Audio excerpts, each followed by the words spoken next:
what up, though? What's going on, y'all? Here it is, GameTime Audible.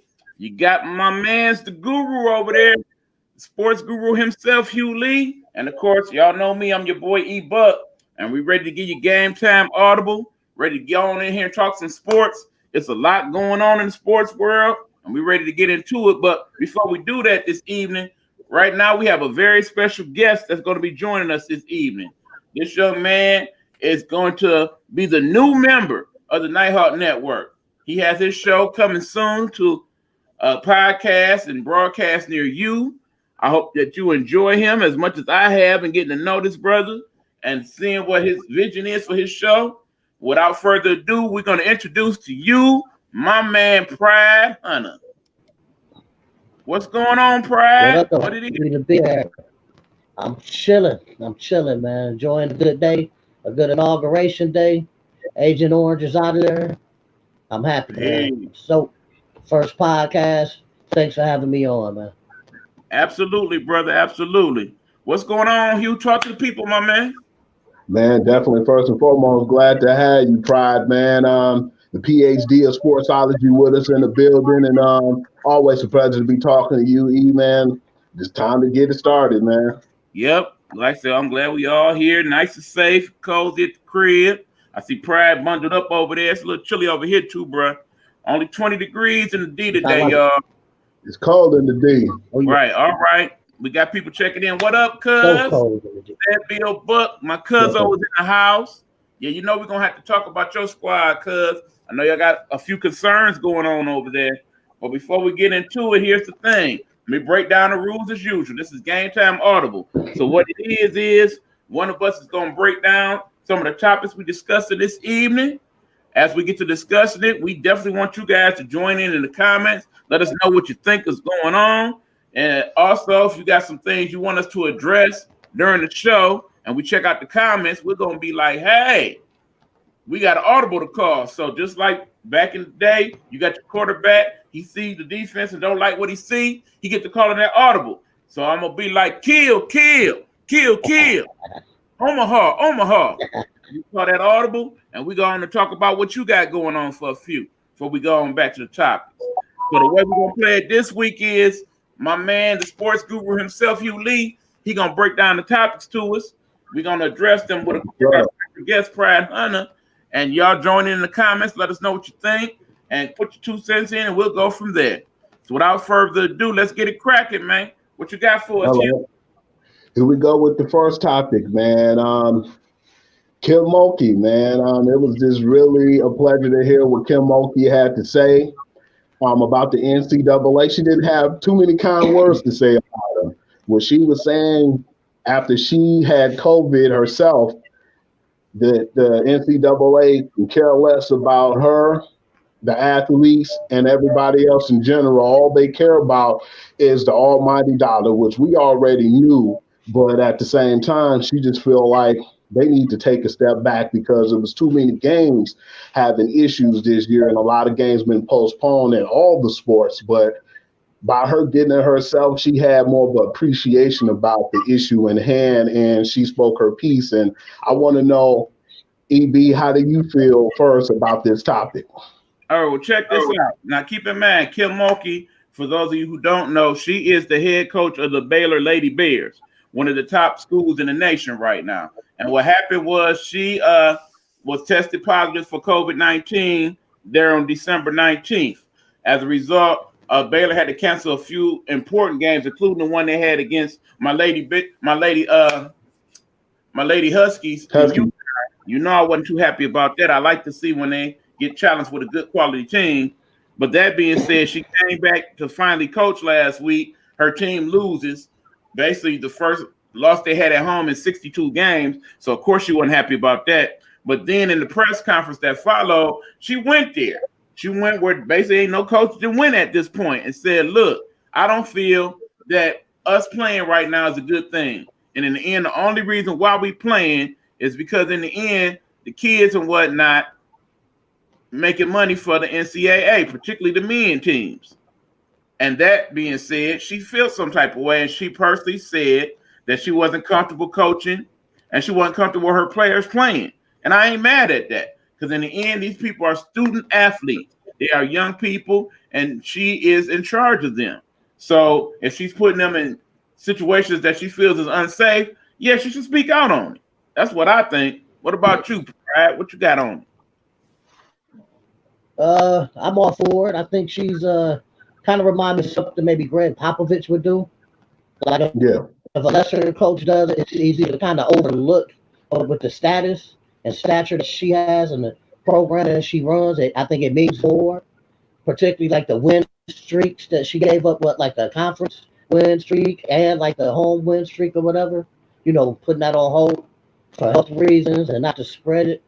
And also, an interesting thing about it is, if I'm mistaken, is then she get like 3 negative tests prior to coming back. So she comes Right, back for a game or whatever, and then right. tested positive for it. So she thought what she was gone for like 3 weeks, went through Yeah, hell, thought I'm good and done. I tested negative, 3 negative tests. I come back, I'm all in my players' faces. Oh, a positive test. Yeah, I think what she did was brave. I hope they don't try to come down on her no kind of way. But she called them out, man. I She mean, you she, also got to she remember held a mirror right to their face. it's not like how some of these coaches actually test positive and they basically are asymptomatic. She actually Yeah. had the virus and actually was sick for a while, so she definitely Exactly, feels the type of exactly. way based upon that. As And it I'm definitely you, impacted Yeah, their that means a lot. right, and of course, another thing that I'm seeing is that every week now we are getting several games canceled in the NCAA. A lot of high profile games, by the way. As a matter of fact, there is a team out of I believe the Vanderbilt women's team, they've completely shut it down for the season. They done playing. They Yep, said that's, yep. and I'm surprised more teams haven't done good, that. good for them for caring about the students before the athletes. And that's what it's all about, man. And I just don't feel like that's being implemented as much as it should be. And it's sad because she had 3 tests and then came back all of a sudden she had it. And she felt like not only she was in danger, but the kids that was around her. Not only them, but the sports personnel. You got the referees and everybody have to be in contact with you. So that gets dangerous, man. And it spreads. But yeah, just really glad that she spoke her piece and said what she said. Fellas, you guys have anything else to say about that? Well, hold on, let me address a couple of these Let me comments say real one more quickly. thing. Yeah, I hold on, Pride. Okay, what's going on, Tracy? got you. Tracy checking in. Because is saying it's all about the money. Absolutely, cuz no doubt about it. It's cash considerations all day long. But go ahead, Pride. What you gonna say, bro? All right, when it first, like the COVID thing first broke out, and the NBA was the first to, cancel the game or whatever, I'm Mm-hmm. thinking, you don't know what to think. You're like, wow, this is serious. So I never take it like for granted or that it was bullshit or anything. Excuse my language. But of all people, the Dallas Mavericks owner, Mark Cuban, broke it down that made me really realize that this was serious. And he said something to the effect of, first and foremost, we don't want to get the fans infected, get them sick. So, but we can play without fans. But then he mentioned, you know, athletes get it, spread it to each other, could give it to coaches, could give it to referees, give it to television crews. He's like, the athletes young, they're healthy, we've had great health care. Most likely they'll be okay. But he mentioned that he takes care of his 70-year-old mother. He's like, so even though I think I'm healthy and I'm speaking as Mark Cuban and I'll be okay, I gotta go home and take care of my mother. She might not be okay.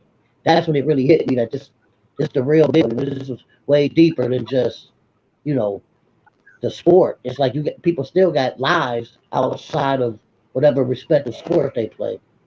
Who And, wants that burden of you may have given it to your grandmother or your sick mother or something? right. So But they yeah, just another go thing ahead I'm and noticing is that.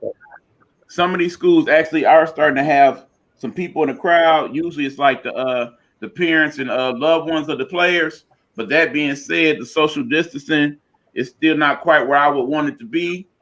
I mean, remember, yeah, we got people from coming from the same household, but in the same token, that might be the one situation where they spread it to each other, and it goes from there. I mean, the True way that. this thing is going, especially with these new strains out that they're saying is more contagious than the other ones, I'm really interested to see how that's going to affect the sports environment in the weeks and months to come. You hit it on the nose, man. Money is sad, but so it is. Yeah, what else you got for us, Hugh? It's hard to.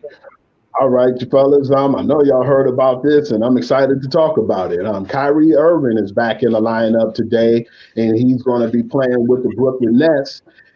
One thing is he's been off 7 consecutive games right now, and a lot of people were upset with him catching him on TMZ with no mask on, kind of partying, doing his own thing. And with the newly acquired James Harden, how is that going to affect their chemistry? How do you guys feel about that as far as their chemistry being concerned once he get in the lineup? Where will he be? Pride. You go with the Pride. All right. I'll do a quick breakdown. I like Kyrie. I'm not necessarily a big fan of him, but I respect his talents. But I've always felt like something was kind of weird with him, particularly like when he first started at Cleveland. But he jetted like, I don't want to be LeBron James' little brother. But I respected that. I'm like, I respect this decision. But then he goes to Boston, and it looked like he didn't really fit in there. And the Not team at played all. better without him when he got hurt. And the only person that stood up for him, I believe, was Marcus Smart. Nobody else really had nothing good to say. It looked like they were happy he was gone. Now he goes to Brooklyn. He's hurt. He can't play. And yet you're questioning the effort of the players on the court that are playing. So with that said, I think he's a little weird. But you've got, family issues and whatnot. I'm not going to dog you for taking a break. Probably should have called your boss, though. It comes back to this. I personally think he's very selfish. And I think James Harden, who had like a squeaky clean image from stuff that came out, and granted, there's the Rockets organization talking and they're upset with him, so they're not going to paint him in the best light. But he appears to be very selfish too. If them two can't figure out a role to play, they're not going to be that good. I mean, they'll beat a lot of teams regular just pure on talent, but when they come down to the gritty, playing the same team, a 7 game series, and they can make adjustments, and you depleted your bench and your best defensive players to get Harden, I don't know, man. My personal opinion, I think maybe Kyrie should play the point, and Harden should go back to the way he was in Oklahoma City and maybe try to be more of a spot up 3-point shooter, shooting guard. I don't know. I think they may have chemistry problems. But, Yeah. All right, you said a mouthful with all that Pride. Okay, here's my take on it. Keep in mind, my bad, man. Again, of course, the minute these things happen, we got people talking that super team stuff. Okay, people, let's understand something. Ain't no superstar that won these things by himself. The people that want to make the Michael Jordan did it by himself argument, that's bull. As much as I couldn't stand that fool Scottie Pippen, he definitely played a very integral part in all 6 of those championships. People don't want to give this man his respect, but Dennis Rodman also played a part in those 6 championships. Again, let's go back to the present GOAT of the NBA, LeBron James. Even he did not do it by himself. He had Anthony Davis last year. When he was in Cleveland, he had Kyrie. And of course, when he was in Miami, he had Dwayne Wade and Bosh. So that being said, in order to be a championship team in this NBA, you got to have at least one more quality player with you. Now, that being said, my concern is the fact that we got 3 players that are ball dominant. In other words, more times than not, the ball has to be in their hands for them to be completely effective, especially not necessarily Kyrie, but James Harden. If James Harden is not allowed to hold the ball, dribble as he does, take his time to shoot, post up, whatever he's going to do, that definitely affects what goes on the floor with everybody else. Now, yes, Harden is capable of having triple-double type numbers and whatnot, but in the same token, many times the ball sticks with him. So I think in order for it to work with them, James Harden should be the one that takes some steps back. But that being said, it's not going to happen. Kyrie going to be the one that get hurt from this, and in the end, they got about maybe 20 games to figure it out before the trade deadline. If they see it work a certain way, because I'm pretty sure Nash is smart enough, even as a rookie coach, to see, okay, let me try these two on the floor and these two on the floor and see how it go. It's basically Harden and your man, the big fella, getting it done. KD. And him and KD is the ones you keep, and Kyrie is the one you move on. But okay, got a quick comment. Let's see what's being said right quick, fellas. Cuz is saying Jordan team came through the draft. Rodman was on second run. Come on, man. No, cuz, come on, guy.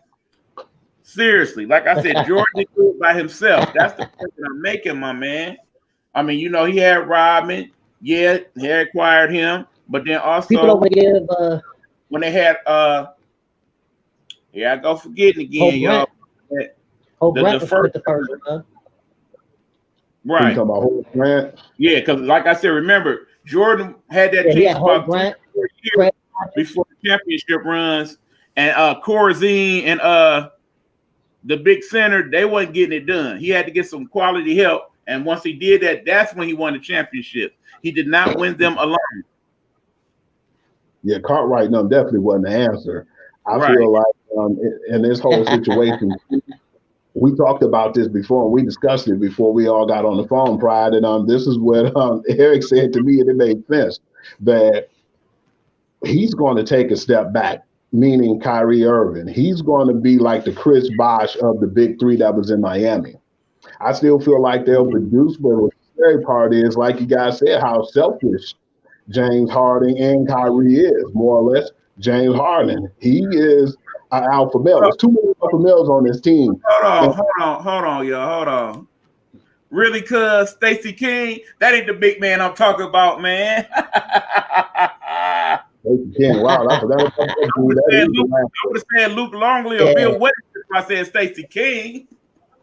All that dude did was shine his shoes at the end of the bench.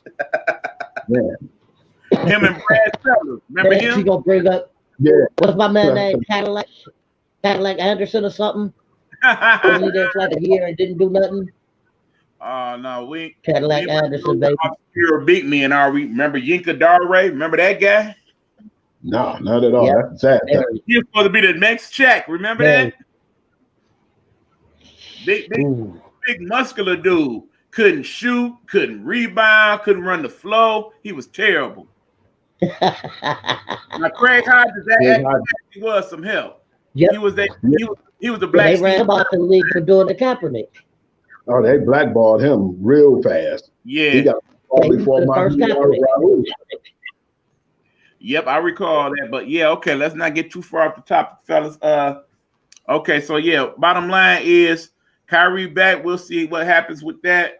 I think it's a wait and see thing. I think that's basically what we all saying here. So what you got next, Hugh? Oh man, the MLB, my favorite time of year, the hot stove season. Right now, man, it's a free agent splash, and it's been a lot of people moving from different teams, man.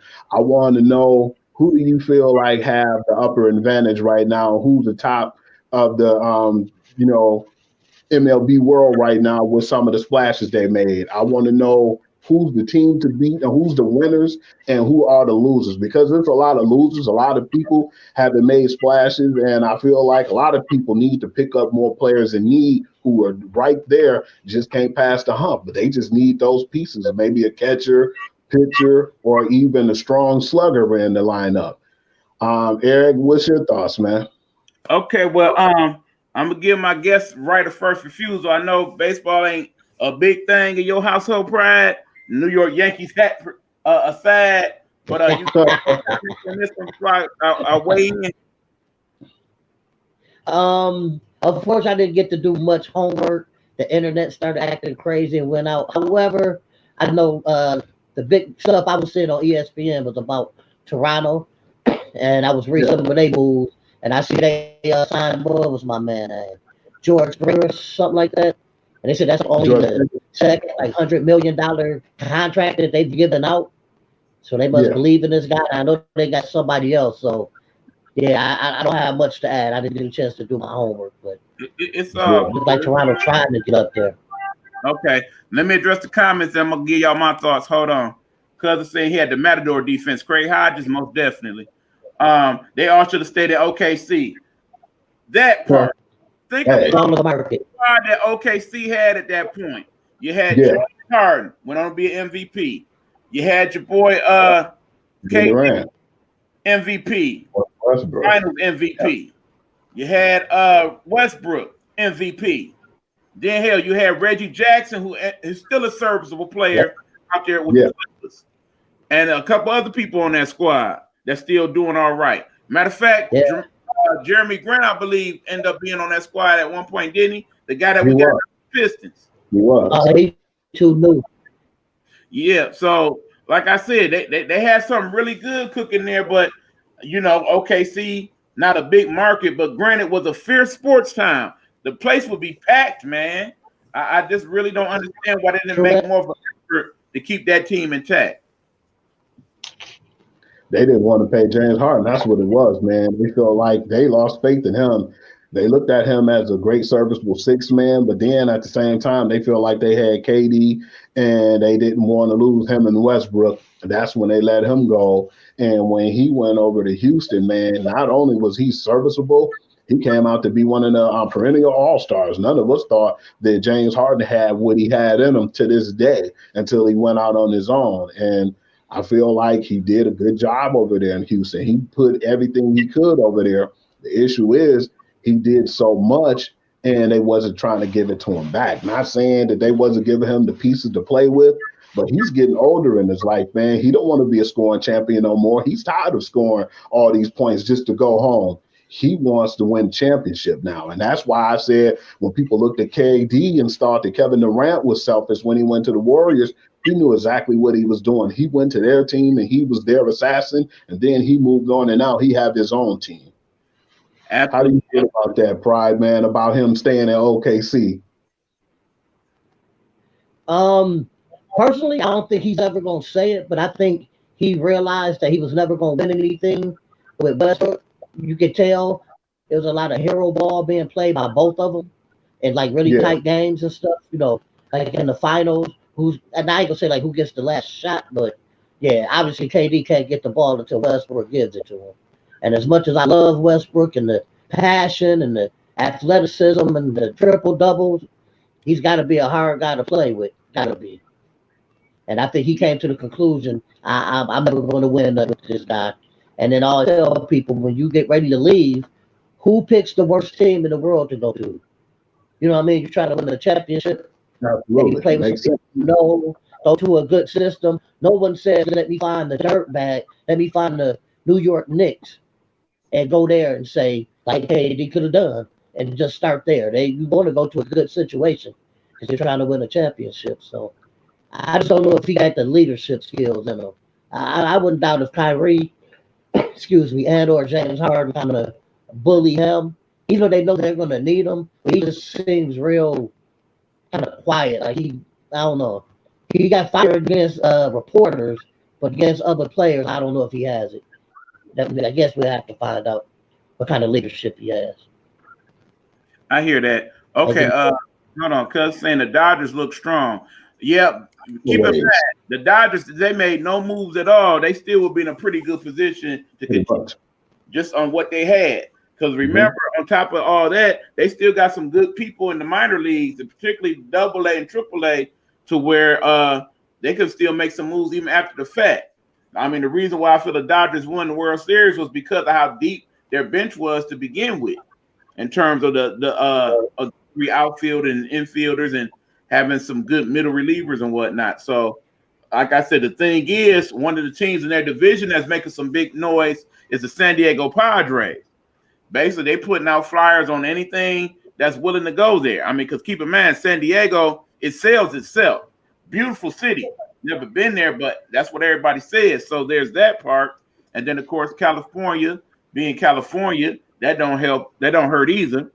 But in the end, they're going to be contenders in the West.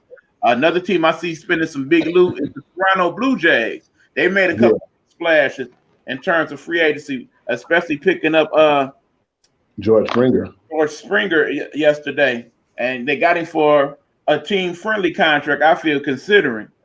So there's that much. You definitely got to talk about the move that the Mets made getting Lindor. Lindor, in my Yeah, opinion, one of the top 10 players in the league. And that's definitely a piece at the age he's at. I think he's somewhere in his mid-20s now, if I'm right, Hugh. Yeah, he's still a young buck. Yeah, so he's definitely a piece you can build around. Okay, hold on.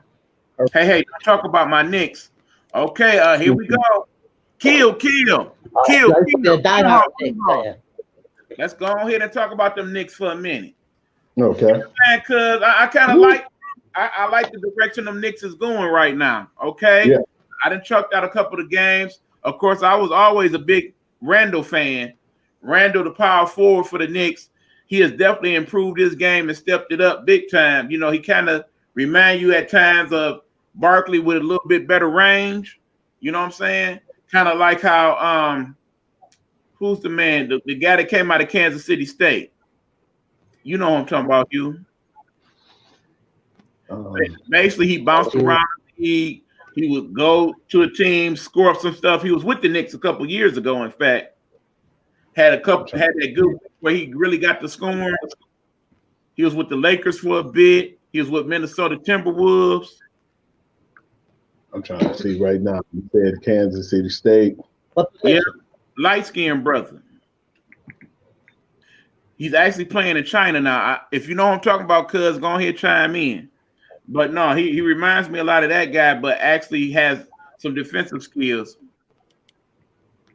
We're going to get it right eventually. Ha. Yeah, cuz we will eventually. But no, he's actually talking about his team going to get it right. I honestly do think they're on the right path. I mean, Barrett, he's looking pretty good now. I never thought he was going to be a number one in that situation. He was always seems to be better as a second fiddle when they were with Duke that one season, and Zion was the man, and he basically was second fiddle on the squad. That seemed to be a better fit for him because, you know, much like Wiggins for Golden State, he kind of soft-spoken and want to kind of let his game play for itself. But in the same token, much like Wiggins also, his defense is trash. Defensively, that's probably what the Knicks at this point more than anything. I'm liking they starting five. I'm liking what they're doing with some of the bench pieces, but defensively against the better teams, I think that's where they're gonna go wrong. What y'all think, fellas? What you say, Hugh? I actually like the Knicks and what they're doing. I've been a huge fan of R.J. Barrett, but I definitely like Julius Randle, man. I liked him when he was in L.A. I felt like I was upset when he moved from there. He moved from team to team, but he always produced. He did hell of a in New Orleans as well. He was scoring good, and I feel like he was one of the reasons that they wasn't so upset about letting AD go over to the Lakers too, because they were doing so well without him. And I mean, you can't replace what he did by himself. You need a plethora of players over there to actually hold that down. There you go. Michael Beasley. I forgot all about Michael Beasley, man. I remember when he was with Miami, he was a hell of a player, man. I just felt like his maturity issues took him out of Miami, man. But yeah, he did well, man, when he played. I just feel like as far as with Michael Beasley, I don't know. It just seemed like he didn't click, man. He always been a decent player under the radar, but I expect from a number 2 draft pick for him to do a little better, because that's what I think it was. When you have that number 2 or like that number 1 through 10, they expect a lot more. You got high expectations, and I just didn't think he filled those shoes. So that's the reason why he had the issues he had, and that's why he's over there playing ball overseas. Absolutely. Again, it seemed like every team he went to, he had a moment where he was like a good scorer and basically was dominant in certain games for maybe a week or 2 at a time. But then soon after something would happen, they end up benching him, and then that usually leads to his dismissal. So, yeah, at this point, I don't know what he's doing over in China. I actually think I'm going to look into that and see. I wouldn't be surprised if he's doing pretty well over there. But in the end, hopefully Randall don't turn out like that. Because like I said, Randall is a solid player, and I see him improving, and I think he's just going to get better from here. All right. You got anything to add on to that, Pride? I just throw a little something on there. I think this Ted's last stand in the NBA. He is an offensive guru, and he tends to know how to build benches and develop role players. I think when he went to Minnesota, he tried to bring his own squad and mix with them. It didn't mesh. and then he got kind of a stain on his resume. But yeah, I think Tibbs is doing a good job, man. And they're competitive and they're really good defensively. So that's a start against anybody up there because they ain't been competitive in probably 20 years. At Minus least. like that one little stint for what 2 years when Carmelo was there for a minute. They looked really good, and then all the players, J.R. Smith, I forgot the other guy, backcourt player, and all them dudes that sent away and was playing for other squads doing well. But yeah, I think they need to be back. It'll help the NBA. Yeah, because anytime that the new And then my friends tell me the NBA is fixed. I say, dude, if the NBA was fixed, the Knicks wouldn't stink for 20 years. absolutely, and you would think they would win the lottery more too. I mean, remember when the first lottery Uh, came out, Patrick Ewing was the number one pick. They swore it was fixed because they wanted New York to win. I mean, granted, it helped them to a degree, but they still didn't get them over that championship hump. But again, it's good for the league when the big market teams such as the New Yorks, the exactly. Boston, the LAs are in contention. That's good for TV. That's good for Exactly. revenue overall. So there's that part. One of the comments too Exactly. was saying he was too young and immature, and he smoked too much weed, and he smoked himself out of the NBA as far as Michael Beasley. Yeah, and he ain't the first person that didn't have that issue in the NBA. So you know that to be true. But okay, Hugh, what else you got for us right now? Give us one more. Man, yeah, I know. I definitely want to talk about this one, man. It's going to take up a little time, man. The NFL divisional round. We already know what happened there. I just want your thoughts about those games and who do you guys feel like out of the final four teams, which are the Kansas City Chiefs and the Buffalo Bills in the AFC, and in the NFC you have the battle of the GOAT, the number 12, Green Bay Packers, and you have Tampa Bay, aka Tampa Bay Buccaneers. But as far as the divisional rounds, what do you guys trust? Because we all know what happened.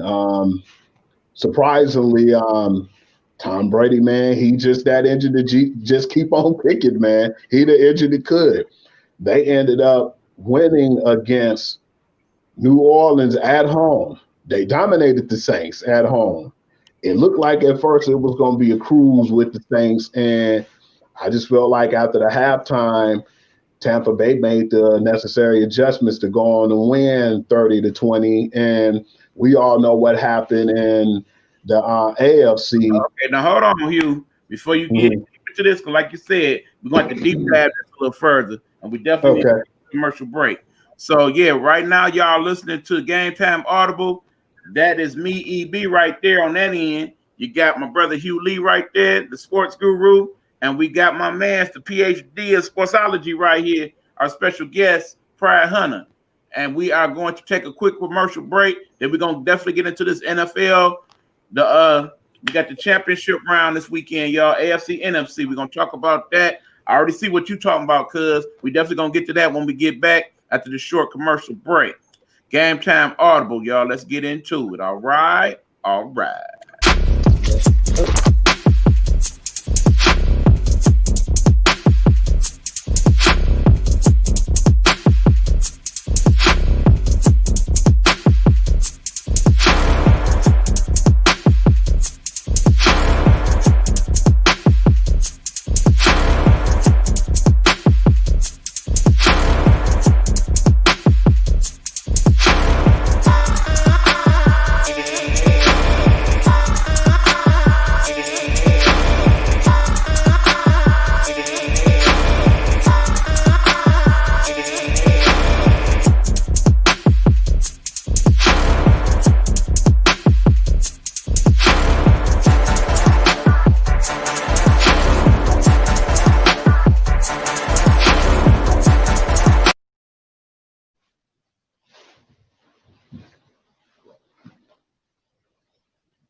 Time Audible is back. Here we go. We got your man, Hugh Lee, Pride Hunter, our special guest, and your boy EB. We talking sports, and right now we're about to talk about championship weekend in NFL.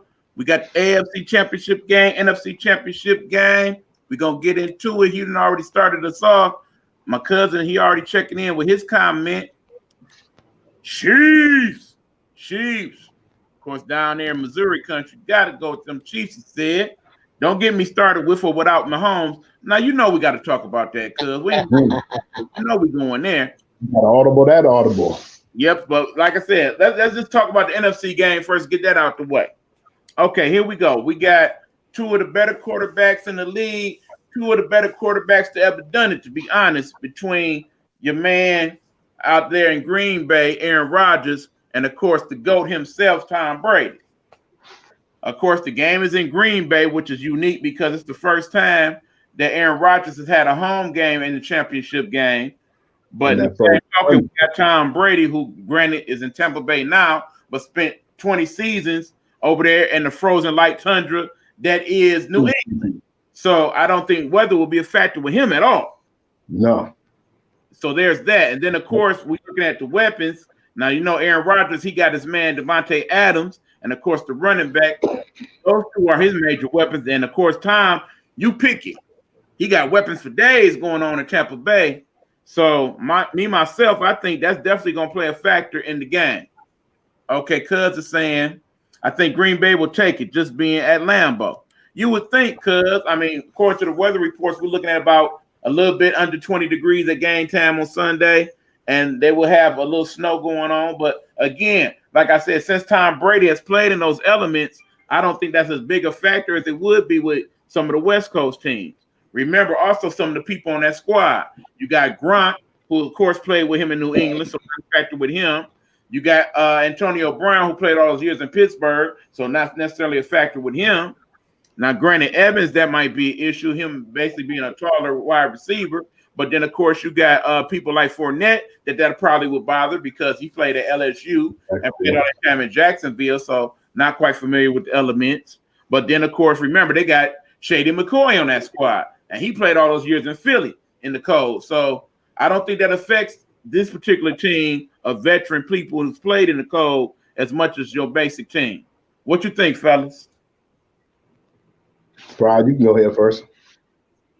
I'll go first. I think we hit everything on every nail on the head, man. I don't think weather's gonna play a factor. And then I also don't know about the home field with no fans. I mean, is Lambeau Field really Lambeau Field when there's no fans to catch you when you do the Lambeau leap? But keep this in mind. There will be fans, Pride. They will have fans at this game. Yeah. But you know what I'm saying. No, it ain't. Is it gonna be enough to get the crowd, right? For a playoff game. Field, that old field. Will it be enough to it will be packed? Make enough noise when the other team is calling their audibles and maybe cause some onsides or something like that? I don't know if it's gonna be enough there. But believe it or not, I'm going with Green Bay to win. If Tom Brady pulls this off, dude, I'll never question him. He could run for president, and I'll vote for him. Because I've never heard of I'm going to go to a brand new team and get them to a Super Bowl the first year and get to play the Super Bowl at home for the very first time in like history and win it. If he pulls this off, he's the GOAT of other sports. He's going to be the GOAT of golfing, the GOAT of hockey, the GOAT of basketball, the GOAT of handball, and the GOAT of pool. And he can run for president, and I'll vote for him. I ain't got nothing else to say. I'm rolling with Green Bay, but if he pulls it off, I wouldn't be shocked. And then I got to go with Kansas City. I like Buffalo. They've been good. What about? Okay, well, don't jump. We about to get there. Oh, yeah, my bad. Yeah, but Hugh, I myself, knowing how well that Rodgers plays in Green Bay, definitely a factor. But in the end, I'm going with the upset. I say Tampa Bay takes it by maybe a touchdown. What do you think? Do I sound crazy? Not at all, man. Like my man's Pride said, it could go both ways. I know it could. I'm not putting no bets. I'm not betting anybody any money, but I'm going to roll with Tom to go until the wheels fall off. It can happen, but I have them actually winning by like 3.5 in the upset. I feel like just the momentum and just who he is, his aura will help that team with Tampa Bay, man. They've never been in a situation like this. And you got him and Gronk over there who's proven Super Bowl champions. I think that'll definitely be enough for them. And just because of the fact that everybody's doubting Tom and doubting Tampa, that's all they need. They use and they stride off of that momentum. When you tell Tom Brady that he can't do something, that's when he rises above. Either way, just for him, after being in New England for 20 seasons, to come over to get them and like one game away from the Super Bowl, I mean, what else could you say, man? You should automatically just stamp him down as being the GOAT of all GOATs. I mean, that's just proven. Just for him to be in this situation with a team he's never played with, no OTAs, no time to practice, and he's right there as he usually is in the end of the season. All right, they chiming in. Brady has, not his squad. Gronk doesn't look at even 70%. And Shady is a disability. That's why he doesn't play last at least 7 games with KC. And of course, he's familiar with Shady because Shady McCoy did play with Kansas City last year. But okay, my thing with this, cuz like I said, I feel because he has the weapons that he has, because even if a couple of those things ain't hitting, he still got other people that's stepping up. I mean, hell, the backup tight end break, he been doing pretty good for Tampa. Yeah. You got not Scotty Miller, but the other receiver for Tampa Bay. He's been playing well. They just got from Minnesota. Yeah. You know what I'm talking about. Yeah. And that catch he made last week, man, he just came in the league, and to make a catch like that, that's something some veterans can't do. That was incredible. Absolutely. Actually, the best catch of that whole weekend was the catch that was made by the tight end. Who break? Yeah. And he's been a surprise, man. And they say he is a backup right now, but when you look at it, man, when it was him and OJ Howard, they really didn't need Gronk, and now them getting Gronk, man, that makes them even more dangerous. He got the more dangerous the team would have been with OJ Howard at that. Right. Okay, but yeah, all right, here we go. A cousin saying, well, his receivers are nice, but I'm a Brady hater. I get it. But of course, because you down there in case I got one of the best quarterbacks in the league, so let's go to that now. We got the AFC Championship game, Buffalo and Kansas City. Go ahead. Let me say one thing. Go ahead. Right. Tampa Bay's defense is a lot better than I think people will give them credit for. And they showed up that last game. Also true. And even if they don't get sacks, they can put pressure on Aaron Rodgers. It's going to be a long day for them. You know, they don't necessarily get the sacks, but can get the pressure on them. Look out, man. Yeah, I'm not betting on this one. No way. I hear that. So, okay, like I said, let's talk about this AFC Championship game. What you say about that, Pride? The Bills and the Chiefs. I like the Bills. I like what they're doing, but they done kind of overachieved for me. I think Kansas City is that real deal. They done been tested. Last year's playoffs was like, I've never seen anything like that. To have to come back from like double digits in like every game in the second half. You can game plan for Mahomes, but can you really game plan for Mahomes? You know what I'm saying? That speed, Kelsey. I'm going with Kansas City. Good job, Buffalo. And let me just say this: have y'all heard about the Bills Mafia donating to charities or different teams? Stuff like that. That's called an Audible on that. Kill. Because that's so very important what happened there. Let me break it down for the people if y'all would. Here's the thing. Y'all know that last week, Buffalo, they played Baltimore Ravens in Buffalo. And of course, Buffalo won, in part partially to the fact that the quarterback Jackson got hurt during the game and ended up being a concussion protocol for the rest of the game. But the greatest gesture of kindness I've seen in quite some time by any group of individuals, what happened was after the game, the Buffalo fans basically went out and decided as a thank you to Jackson, who basically was very kind to them in defeat, they would donate to his charity. And donate they did. Over $300,000 they donated to the charity of the quarterback on the opposing team. Who does stuff like that in this day and age? They are to be commended. Buffalo Bills, Mafia, that was awesome. What y'all think well, about you know that? they've been doing this all season.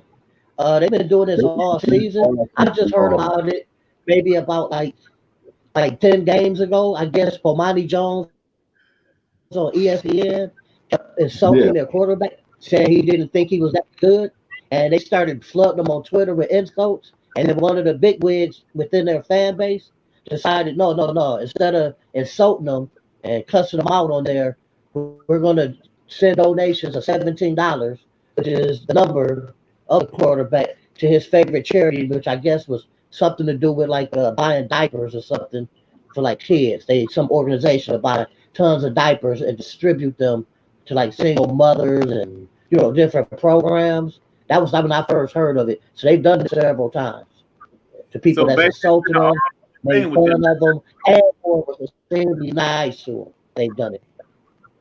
that is incredible. Like I said, congrats to Yep. them. That is to be commended. What you think about that, Hugh? I heard about the funds when Josh Allen's grandma passed away, and the funds that they inherited and put Ah, into that actual funding from the Bills Mafia, man, it was really incredible, man. And what they do and how they go in packs, man, they basically are the 12th man without even being on the field, man. I definitely give them big up for that. I am honored to even say that when I saw this, that I was like, man, I don't think people give enough credit for them and what they're doing. And for them to be this far, I definitely look at it too when it comes to them playing the Kansas City Chiefs. I'm not trying to be arrogant and I'm not trying to act like I'm psychic or anything, but they better be careful because not only did Patrick Mahomes have a concussion, but he had foot issues as well. This was the matchup that we wanted to see. And, Coach Muhammad was one of the main people who said that he still feel like the Buffalo Bills is the biggest threat to the Kansas City Chiefs. And now they're playing with a hobbled, somewhat injured, Patrick Mahomes. That's why I look at this game and I'm humbled by it. I thought that it'll be a good challenge even with a healthy Patrick Mahomes, but they better hope that he's at least at 90% because that's the only chance I could give them. Not saying that the Bills going to go in there and run all over them, but I just want you guys to remember that this is not the same Bills team that played them in week 6. And the funny thing is, both of these conference championships are the two teams who lost in week 6 matchups. So put that together, and that's food for thought for you. That is a good point. Now, here's the thing. Clearly, in my mind, it boils down to that one thing. How healthy is Mahomes? If Mahomes Yes, is healthy, them being in Kansas City, them actually going to have a crowd there, a probably unsafe factor crowd, mind you, not a full house crowd, but one that I'm not necessarily comfortable with. For when I see when Kansas City plays at home, that will definitely play a factor. The weather, maybe not as much. You can let us know what the weather's like down there right now. Because actually, I don't think you're actually in Kansas City right now. You just, because you're a native, you're a fan of them. I think you down in Southern Country, if I remember right, cuz, right? But anyway, he is saying on his end, Chiefs by 10 points. Too many weapons everywhere. Speed, our D just needs to make about 5 great plays. They even took Kansas City barbecue sauce off the shelves in Buffalo. They went petty stuff with it. But like I said, with a healthy Mahomes, yeah, that's what I thought. Cuz is down there in Georgia right now. So with a healthy Mahomes, I just cannot see Buffalo winning this game. I don't see no path for it happening because in the end, he got the magic right now. He makes things happen with his feet, with his arm, and when he on the field with them, they believe. They believe like never before. And Andy Reid, excellent play caller that he is. No taken away from, of course, Eric Bieniemy, the current offensive coordinator. I do hope that brother gets him a job soon. But that being said, Mahomes is what makes all that work. That's why they paying him the big bucks. So if he is there and he is healthy, even if he's relatively healthy, I do not see Buffalo even coming close to winning this game. Is it a blowout? Absolutely not. But do they lose by a touchdown or more with a healthy Mahomes? I definitely think so. Like my cousin said, they got too many weapons on that Chiefs squad, and they don't have the type of Buffalo has a real good defense, but they don't have enough to stop all of that. Hey, you want to leave your charity up there? Some of that Bills Mafia, right now, they may be buying some stuff for your charity at the end of the week. You're kind of disrespecting them.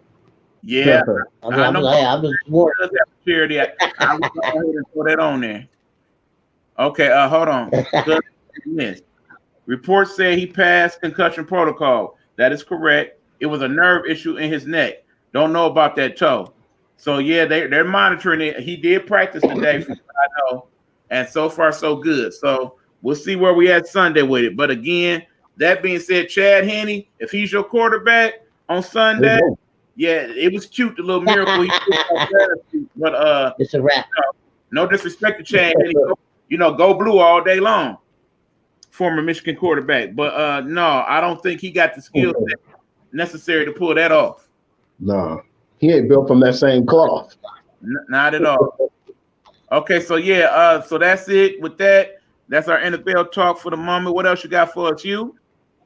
NBA, good old NBA, man. I want to talk about who I think is the best teams right now, and who will be the best teams coming up in the All-Star break. But at the same time, it's always an issue, and it always comes back down to this: the COVID.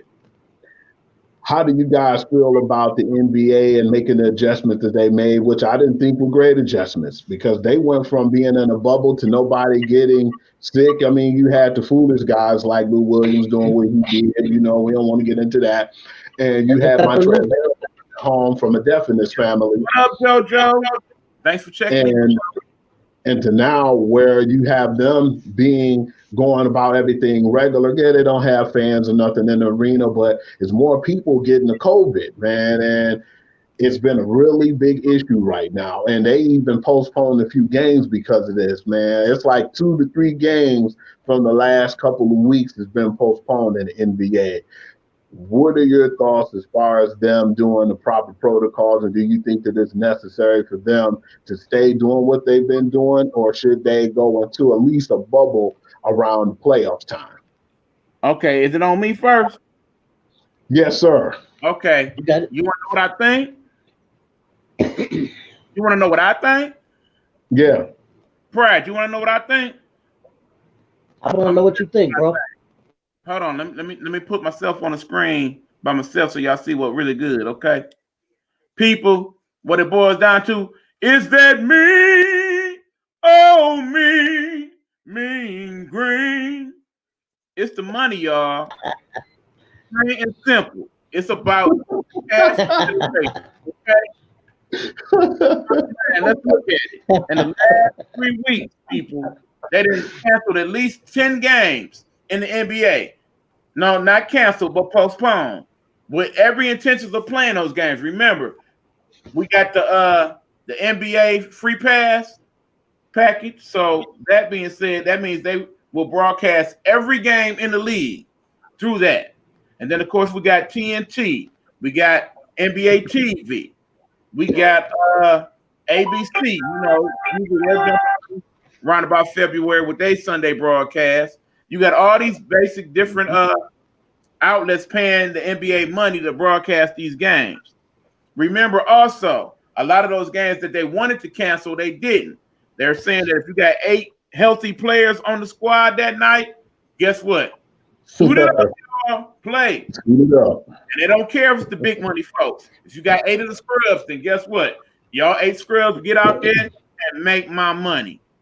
And much like all these other leagues, they getting pimped, dog. Plain and simple. They pimping them. So that plays a factor in all this, because in the end, these teams that getting pimped, like take for instance, the Sixers, they went without some of their major players for a couple of those games. You know what happened with the Rockets, before Harden got back and Wall missed a couple games and whatnot. I mean, that's definitely a factor in this season. And I hate that it even is a situation where we're looking at some asterisk type scenario, but that's kind of how I'm feeling right now. That being said, back to the original question. Clearly, the Lakers, they got the best record in the league right now. They doing their thing. Anthony Davis, of course, the eternal one, LeBron James. They still collaborating on great wins and great efforts. It seems like they got that switch where even when they get down 15 or 20, okay, let's turn it up, and they take over. So right now, I'm looking at them as one of the best teams in the league over there in the East. Definitely want to see what the chemistry like with the Nets, as we talked about. The Knicks are looking pretty decent. I'm kind of impressed with Orlando a little bit and what they got going on down there. Folks actually starting to make some strides. Clearly not playing like a number one draft pick. Definitely not that. But definitely showing that he does deserve to be in the league. So you got them type of teams. The Bucks, they still kind of shaky, but I can see them pulling it together. My pole Pistons. Jesus. It's gonna be a long year. Rebuild.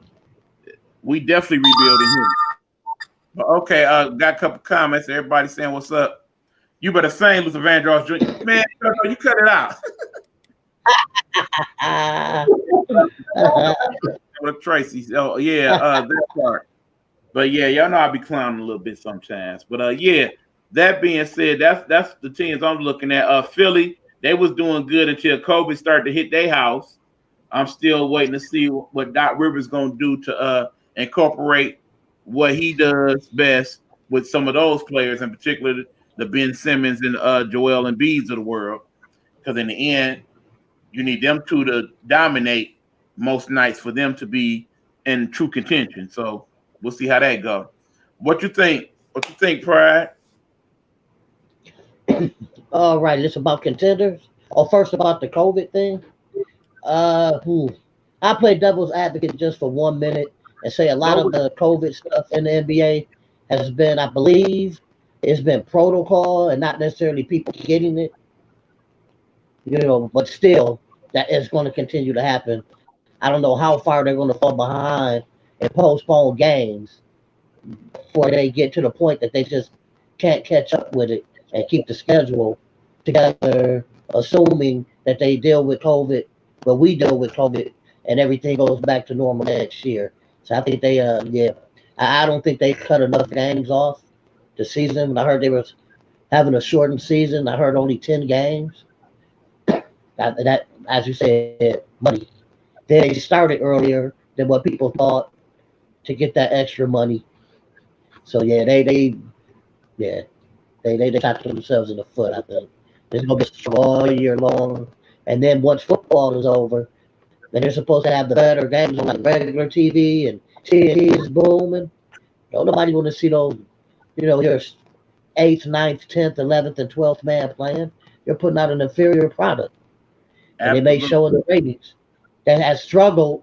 They've had struggles with ratings for the last few seasons. So yeah, they might be in trouble. Now contenders, my team out of the East. I'm making a. Hold on, Brad. Calling that audible. Kill. We want to talk about Utah right now. What do we think about the Utah Jazz?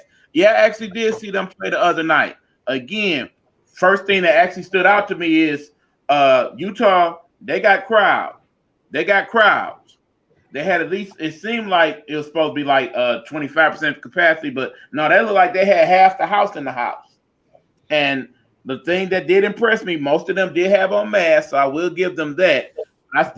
Any large crowd of anybody right now concerns me in terms of Super. Even today with the inauguration, you see everybody was masked up. You seen them wiping down the podium when everybody came to speak and all that.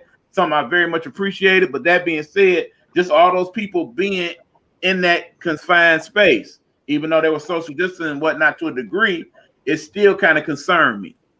But that being said, Utah Jazz in general, yeah, they looking pretty good. It looked like Conley finally is comfortable there in Utah.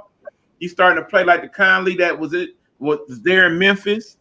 And of course, you got my man's running the show there and he's looked good ever since his rookie season. Donovan Mitchell. Yep, absolutely. The That kid should have out of been a Piston. I hate you, Stan Van Gundy. I hate you. My they bad. did get I a love strong pick on that. I agree. And then, of course, you got the big Frenchman, who ironically was the one who started it all in terms of COVID in sports. Y'all remember that? He caught the COVID and they shut it all down. Next thing you know, Rudy Gay. shut down. Mr. Gobert. And he's playing. He's looked like he's a contender for Defensive Player of the Year. And yep, cuz it's saying that my man Joe Ingles. Underrated. I love Joe Ingles. Because he reminds me early on of how the kid out of Duke, that's no longer a kid, how he basically was primarily a three-point shooter, but now Joe Ingles, he has some actual game. He can break down the defense. He can take it to the hole a little bit. He's a good player, and people don't give him enough props, especially because it's the West, and there's so many people that's basically that small forward, 6'5", in the West. And he kind of get lost in the mix of all of them. But yeah, he's a good person. And he talks junk. Yep, that he does. I've seen that. It was a game I saw with him playing Portland, and him and McCullough was getting into it with each other. It was a good matchup. And I must admit, I'm kind of disappointed with what I'm seeing out of Portland so far. Dame Dollar, he have his nights where he's still pretty dominant, but overall, they're not playing as well as I thought they would. I definitely thought they was going to be one of the 2 or 3 contenders coming out of the West, but not so much. Yeah, when I look at it too, man, as far as the playing, I was surprised, and if one of y'all didn't mention it, I definitely was going to say the sleeper team was Utah. Definitely like Ingles and what he brings to the table, mentally and physically. He's not going to back down from any challenge. Rudy Gobert, man, he's not one of the best defensive players in the league, and they didn't give him that money that he got for no reason. And then you got Donovan Spider Mitchell, man. I feel like he's an assassin, man. He showed that when they took out, OKC and they took out Russell Westbrook. Nobody expected them to come in, and him as a rookie putting up the numbers he had. And the team is only improving and getting better, too. So that's what I like about him, man. And you're going to always have the Clippers in that talk, too, as well, even though it's funny we look at them sometimes and we make fun of Pandemic P, and we feel like he opened his mouth. I definitely was upset what he was saying about Doc. I thought it was cowardly because you don't talk about a man when he not only when he down, but when he on another team. That's when you make those, comments that you made, man. You need to speak that when he there, man. I feel like they just need to keep it together, man, and just make their own game time adjustments, man. Yeah, you got coaches, man, but then as people, as basketball generals on the court, y'all should be able to make those adjustments yourself. You shouldn't need to have the coach to lead the way for y'all when y'all are professionals. A lot of them probably don't have the mentality or like the Mamba mentality like a LeBron James and the people who can go out there and make it happen on their own. So I look at that and I feel like those 3 teams in the West is going to be tough, from the LA, Lakers, the Utah Jazz, and the Clippers. They all like 1 game apart, man, or half a game apart. That's what makes the West so good, man. You could go on a 2-game losing streak and you could be in 11th place. In the East, it's always an issue, man. Even though right now I think Boston is the top of the league, but then at the same time, you have a game with them playing right now against the 76ers. And right now, I think, if I'm not mistaken, the 76ers are still up right now in that game by 2 points. And it could go either way. But I don't like the fact that in the East, the teams be under 500 and still go to the playoffs. That's how weak that division is, man. Right. If you're not the top 5 teams, then it just falters afterwards. Yeah, now my cousin's saying East is just the Nets, right? Who else even has a shot? Well, you got to put Boston in that mix. You absolutely do. You got Tatum, who any given night can throw 30, 35 on you. Brown is highly underrated. Very highly. Brown, the young man out of California, big lefty. He has games where he could be dominant on both ends of the court, offensively and defensively. You got Kemba Walker.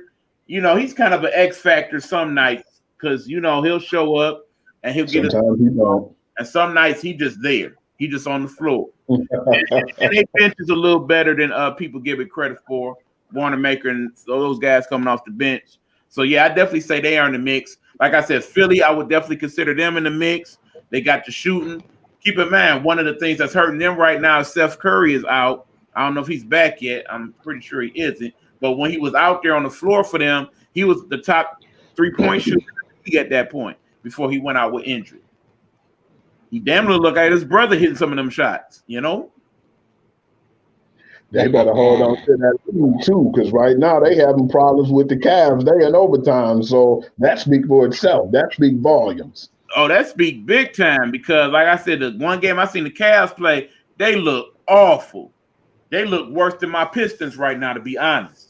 They tied in overtime, 127-127. Oh, that's impressive. I love it. Something else, people, that I've noticed. Defense not so good this year. A lot of over 100 games in this. A lot of scoring, but the defense is a lot of that matador, like, go on head to the basket. It's cool. Go ahead, shoot that three. All right, cool. Here we go. Let's call another audible. Kill. Omaha. We want to talk about the kid in Charlotte right now. Young LaMelo Ball. What's y'all take on LaMelo? I got to admit, cuz, I'm going to go first if y'all don't mind. I got to admit, LaMelo has impressed me. I really thought coming out of where he was coming out of, we was going to see LaMelo, and he was just going to be pulling. It was just going to be like, ain't nobody open. I got it. But no, LaMelo is actually a very good distributor of the basketball and has some very good defense, I feel. I'm very impressed with him. What do you guys think? You know what? Before I even knew who he was, when his pop first started popping off at the mouth over the first one, I forgot my man's name. The first kid that came out. Lonzo, yeah. Yeah, Lonzo. They said LaMelo was like the best player out of all three of them.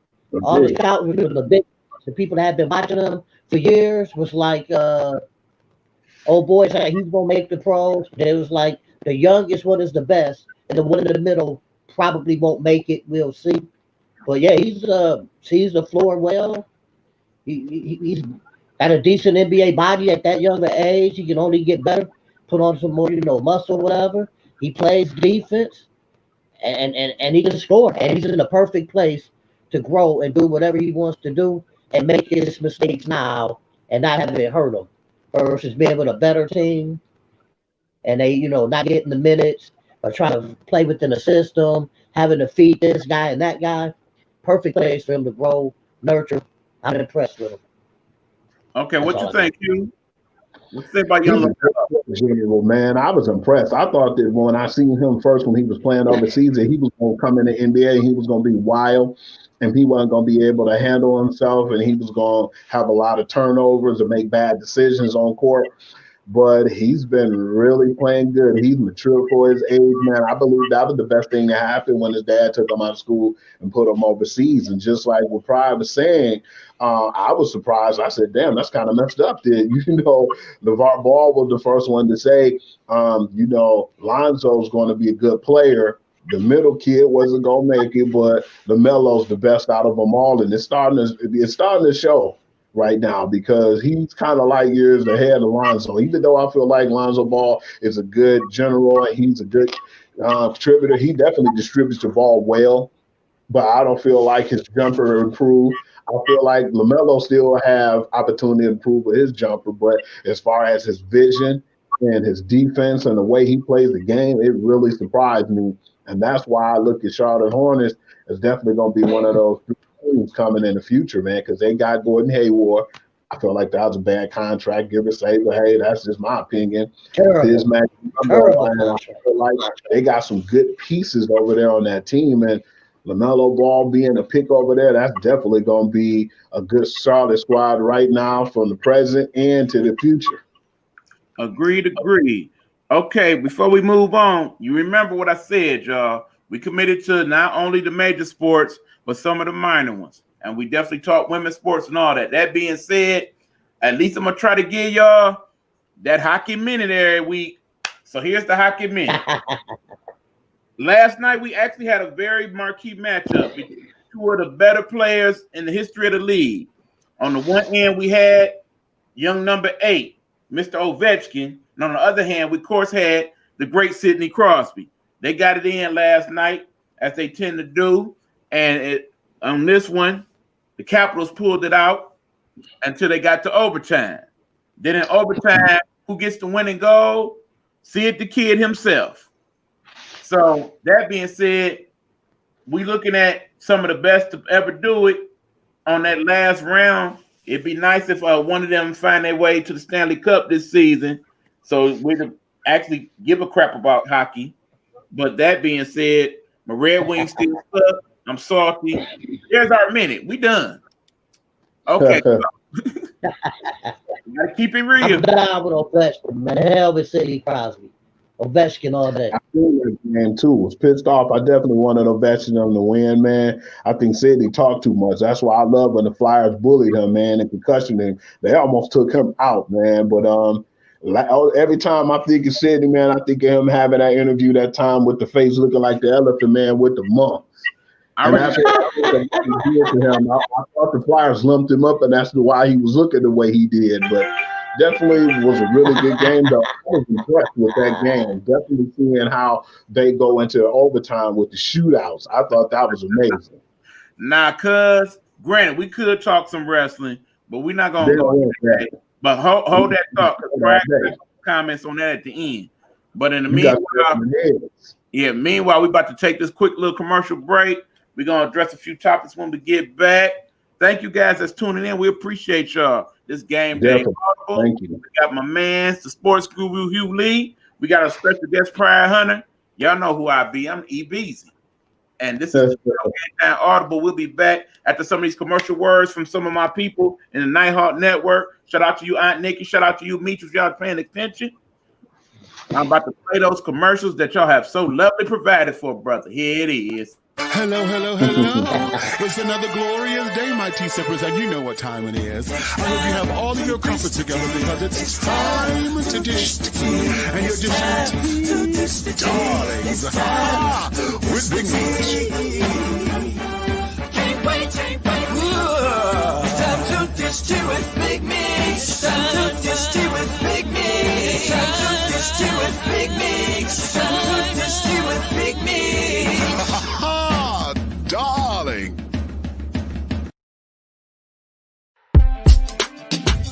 Nikki. Let's talk. Let's Nikki. Let's talk. Nikki. Nikki.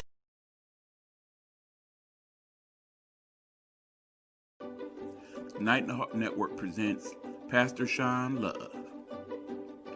Pastor Sean Love, devoted father and husband, a residing pastor at the River Rouge Bible Assembly in River Rouge, Michigan. Join him as he gives us messages from God's Word, Bible study, and encouragement. You can find him on YouTube under Sean Love.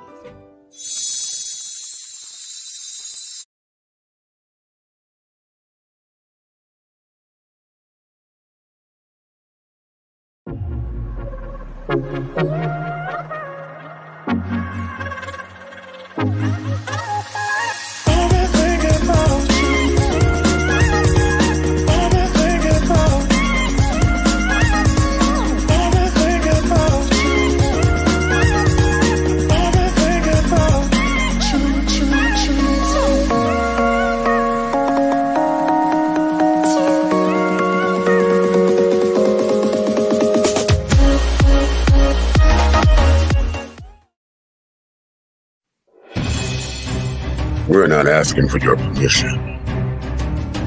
We're not seeking your approval. We're claiming what's ours in the name of our ancestors. We are their answered prayers. This is more than a movement. This is a revolution. Black innocence. What are yours today?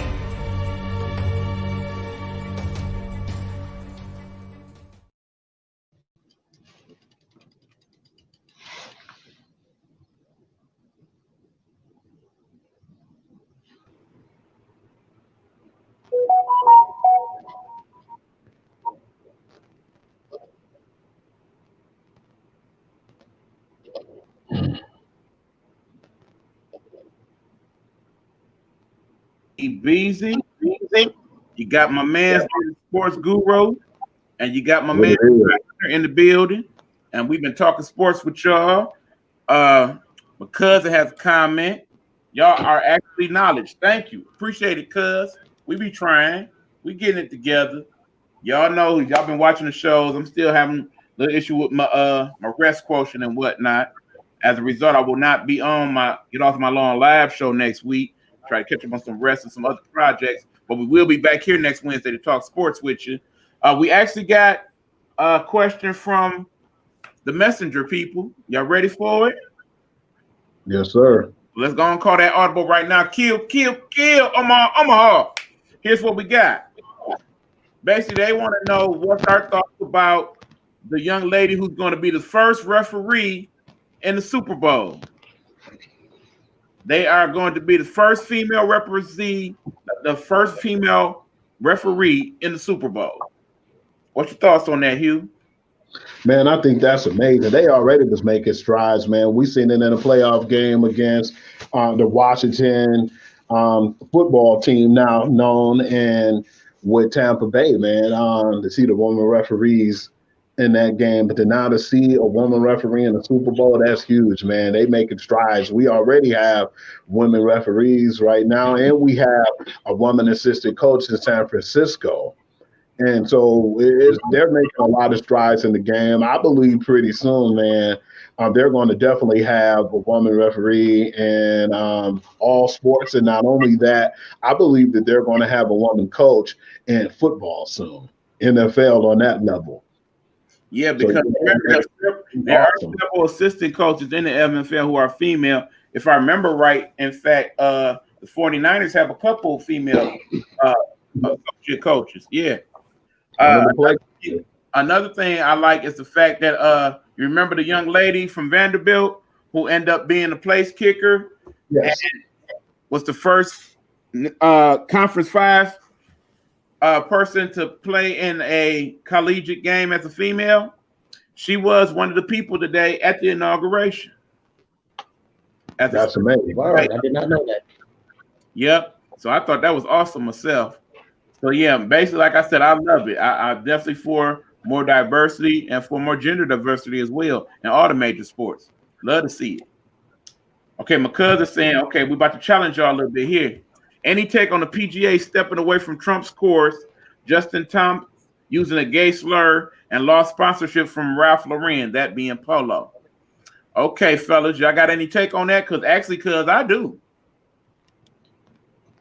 What, Hugh, Brad, either one of y'all jump in. Y'all got a take on that? No, sir. What's your take? Yeah, it's about time these people start getting punished for this ridiculous talk, man. This is, 2021. We got a female vice president. You were just talking about the changes made in the NFL and, women being referees and assistant coaches and whatnot. Yeah, this is outrageous, man. It's about time they start making a stand. That's what people understand is money. They can, like Washington with the football name. A lot of our friends, I've been talking about this for about 3 decades. You know what I'm saying? And people's like, oh, they're just making a big deal out of it now. And I'm like, no, you just didn't listen until now. You know what I'm saying? And it wasn't until that big money said, we're going to take our money away and let's see what you do now. And then, years ago, the guy, what's his name, Snyder, I will not change it. I bought them. That's the team. I'm not changing it. Okay, then let's see you get your own money. Yeah, I'll change it. So let me just say one thing, about the NFL, the way they do the brothers and coaching, the women got a big hill to climb, man. There's only 2 black coaches in the NFL right now, if I'm not mistaken. Right, and if I remember correctly, there's only like 3 GMs now that are black. One of which is the GM that the Lions hired just now. The guy, yes. I was very good. I was very glad to see that hire. He had a press conference today. He represents himself extremely well. I like that move that we made. I think we got a good one. But no, going back to the subject before we move on from that, here's my thing. Justin Thomas is one of the top 10 golfers in the world, okay? So for him to be out there using a gay slur, you gotta call that for what it is.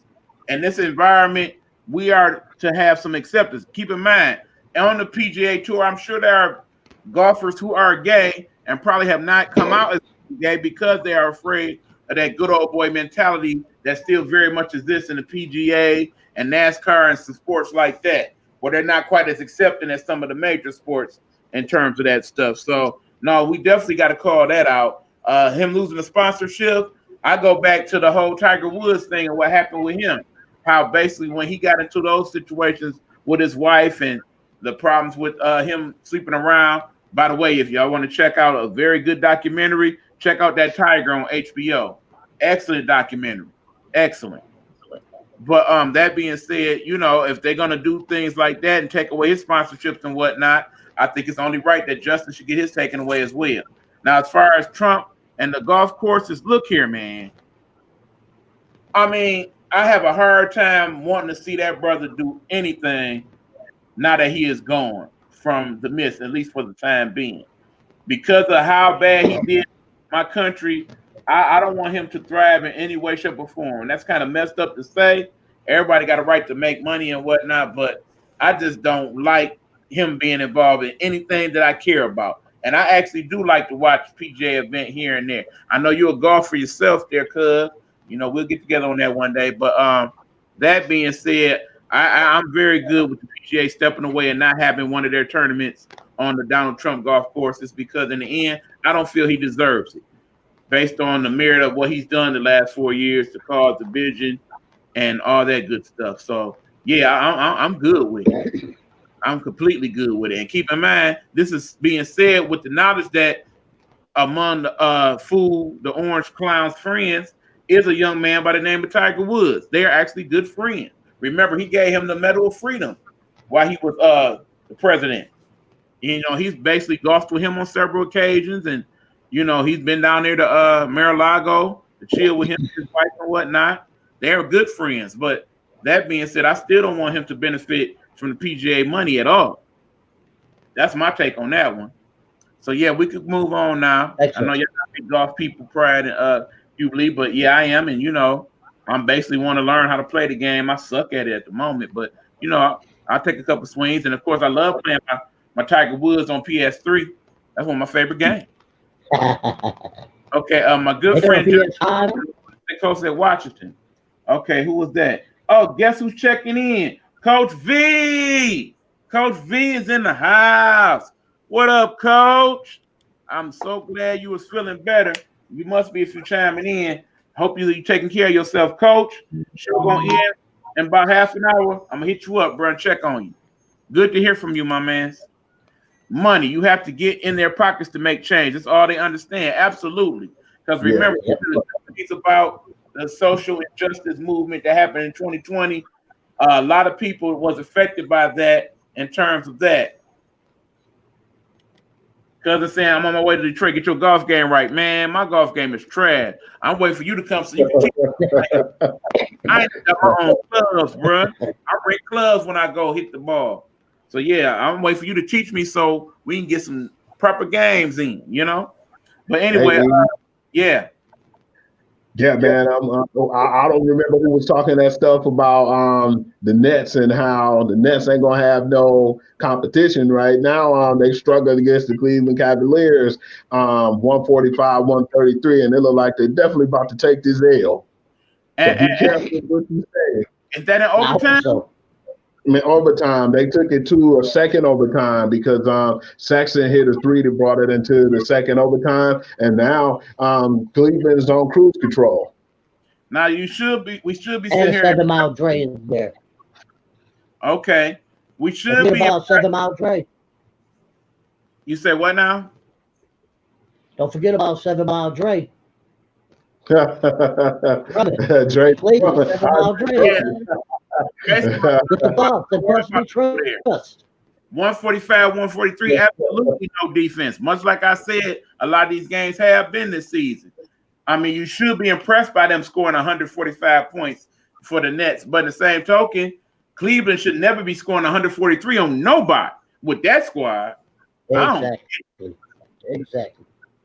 Oh, no, Cleveland up now. Cleveland up by 12. They up by 12. Cleveland to win. I'm a hater. Yeah. Cleveland putting it on them now. Cleveland got Not the Nest.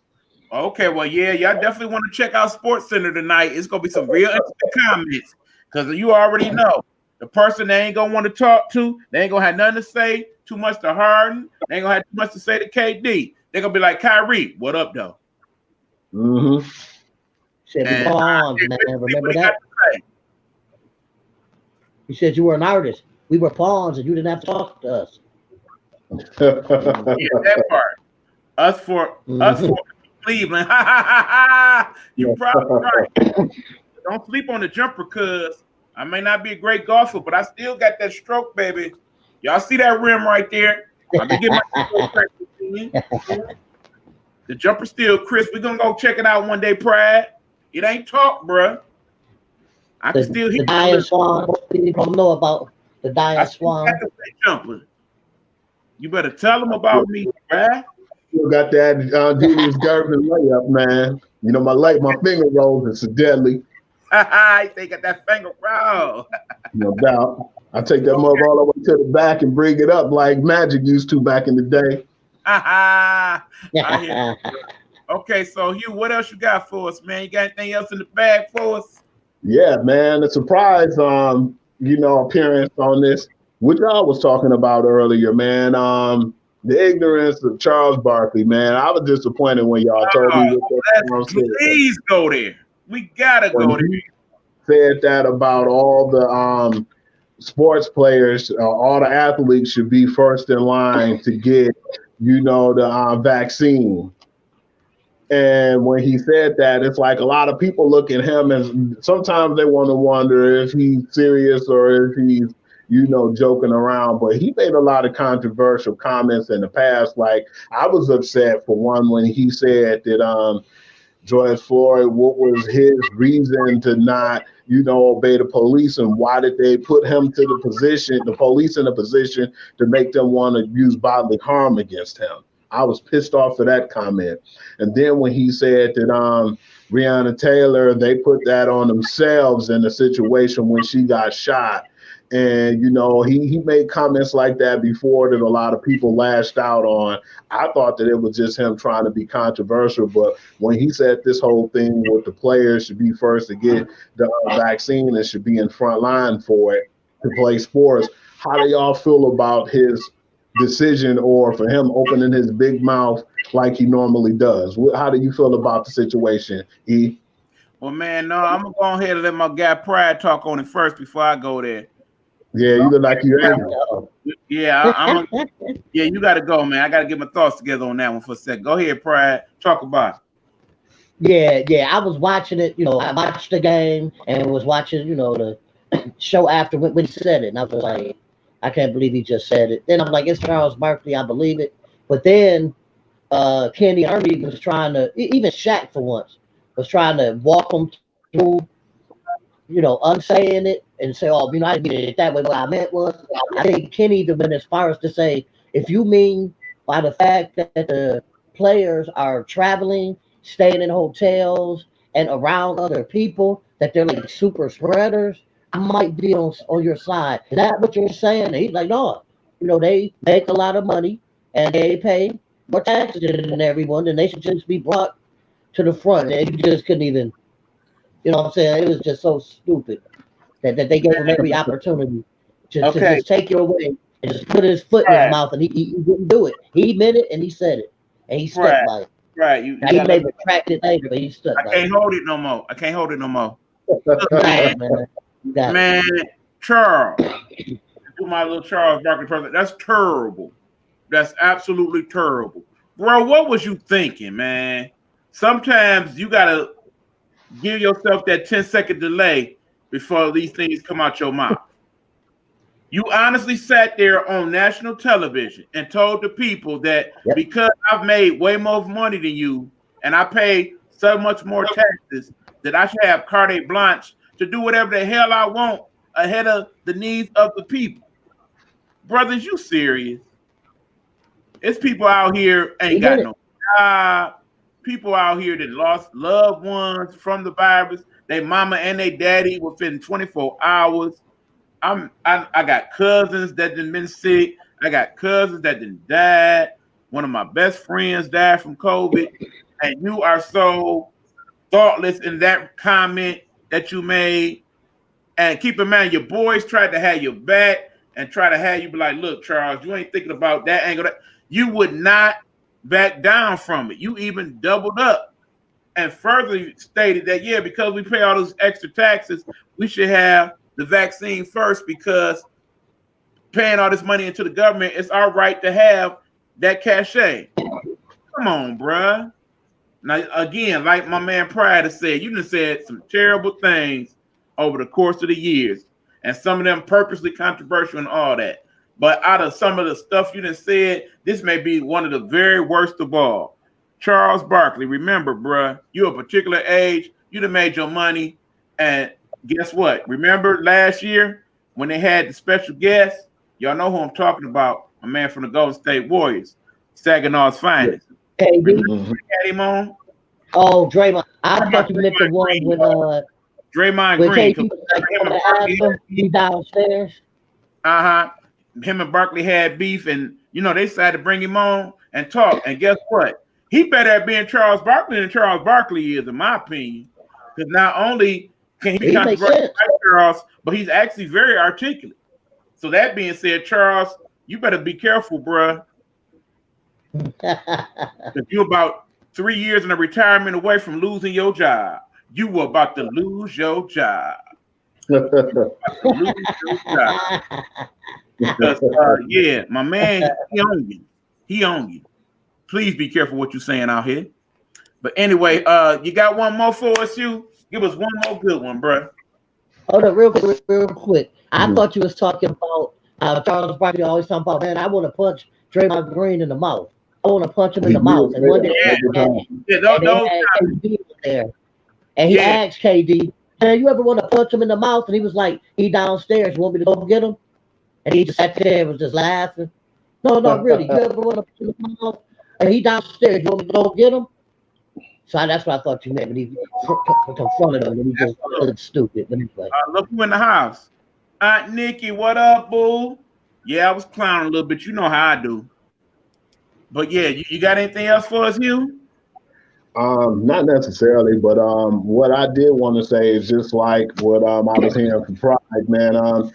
They need to put more thought and consideration as far as when it comes to applying for the black coaches in the NFL, man. We know the Rooney Rules out there, man, but you have good candidates. I believe Gerard Mayo actually was one of the ones that they interviewed for the Philadelphia Eagles. But it's a lot of guys out there who they should get a chance, even if they don't get hired, man. Y'all should at least give them the interview to get their feet wet and get familiar with the process of being an NFL coach. We just don't feel like they get enough.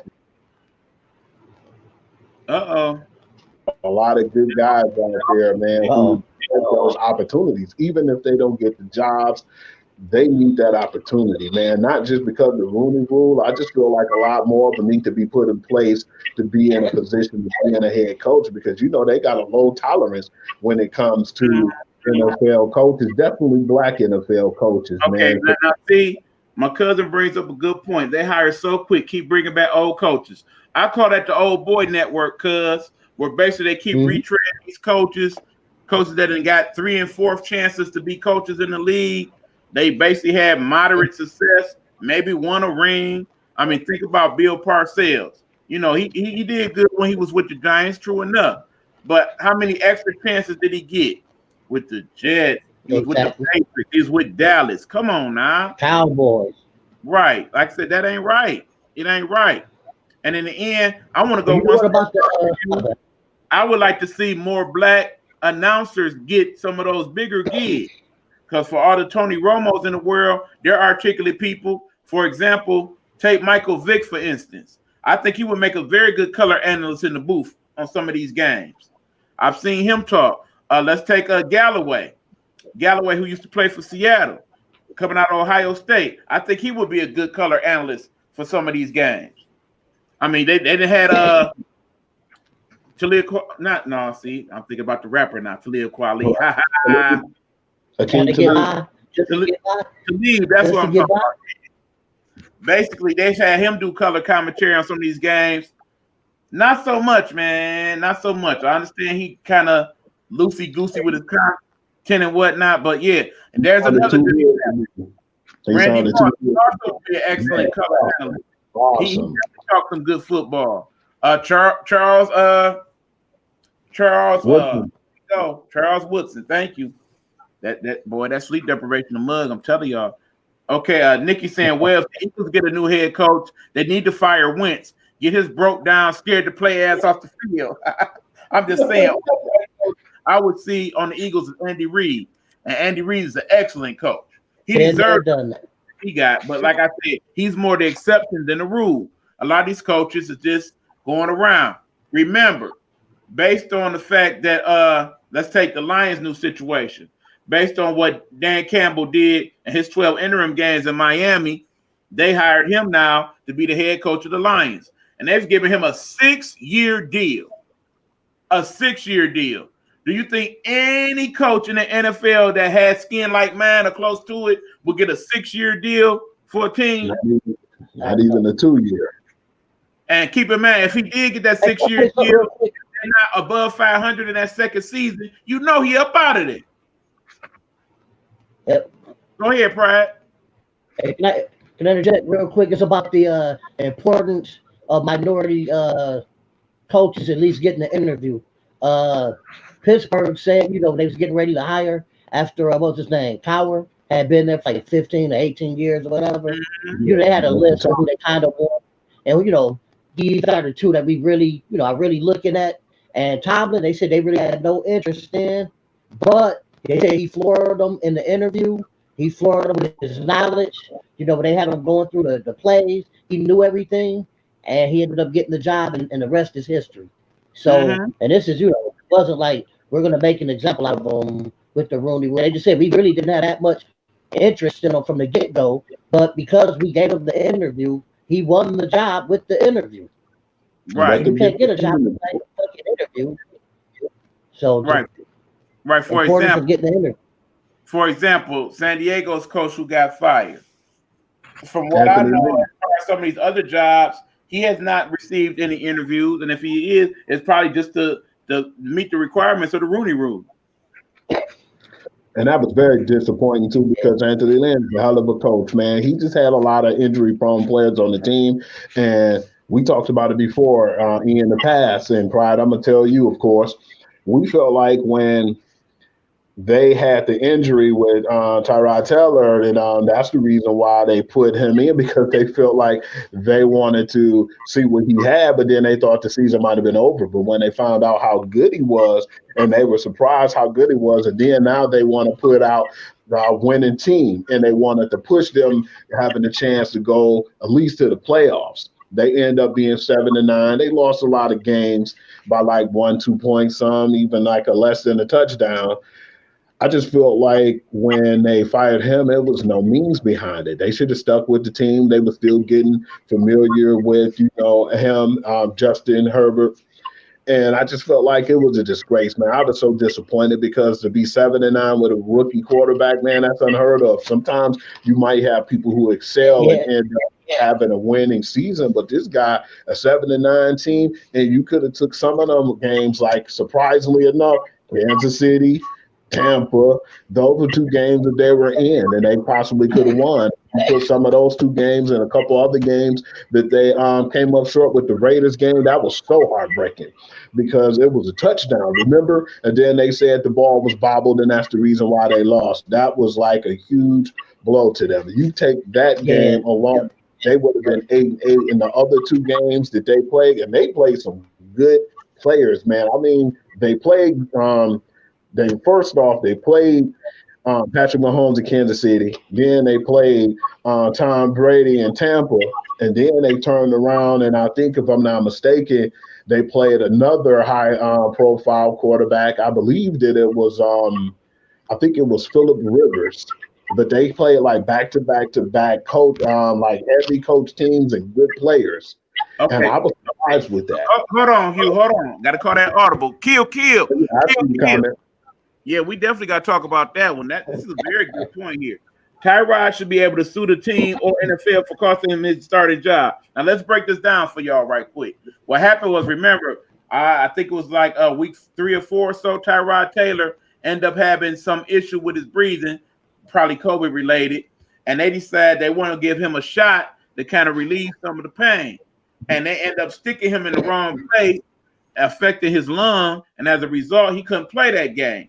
Enter Hubert, and suddenly the magic that is Justin takes place, and then soon after that, even after he becomes healthy, because normally when you're the starting quarterback and you get injured, they allow you to get your starting spot back and go from there.